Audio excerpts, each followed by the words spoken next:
नमस्कार. मराठी गृहिणी आपल्या यूट्यूब चॅनलमध्ये मी वर्षा तुम्हा सर्वांचं खूप खूप स्वागत करते. आज आपण बनवणार आहे आंब्याचा शिरा.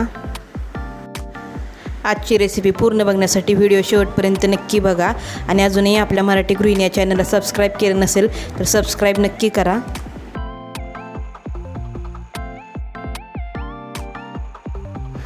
तर आता कढई गरम झाली, त्याच्यामध्ये 2 चमचे तूप घालून घ्यायचं. त्यानंतर त्याच्यामध्ये आता आपण अर्धा पेला बारीक रवा आपण जो चाळून घेतला आहे तो घालून घ्यायचा.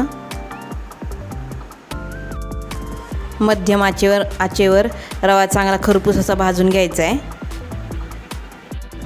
सोनेरी रंग येईपर्यंत मीडियम टू लो फ्लेमवर रवा आपल्याला चांगला भाजून घ्यायचा एकसारखा असा. रवा चांगला भाजून झाला की मग त्याच्यामध्ये इथे बदामाचे काप आणि मनुके घातलेत. छान व्यवस्थित असं परतून घ्यायचं आणि त्यानंतर आता आपण इथे 1 वाटी आंब्याचा गर आहे तो घालून घ्यायचा. गॅसची फ्लेम अगदी कमी करायची आणि आंब्याचा गर आणि रवा व्यवस्थित एकत्र मिक्स करून घ्यायचा.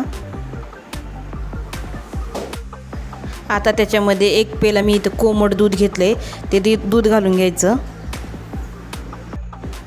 आणि व्यवस्थित मिक्स करून घ्यायचं. आंब्याचा शिरा चवीला खूप छान लागतो.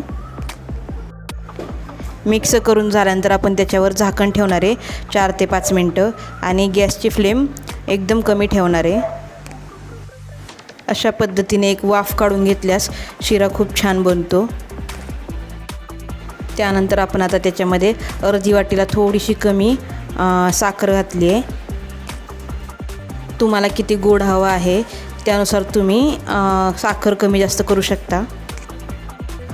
साखर विरघळेपर्यंत हे मिश्रण सर्व एकजीव करून घ्यायचं. तुम्ही बघू शकता शिऱ्याला खूप छान अशी एक प्रकारची चकाकी आलेली आहे. त्यात आता आम्ही पाव चमचा वेलची पावडर टाकली.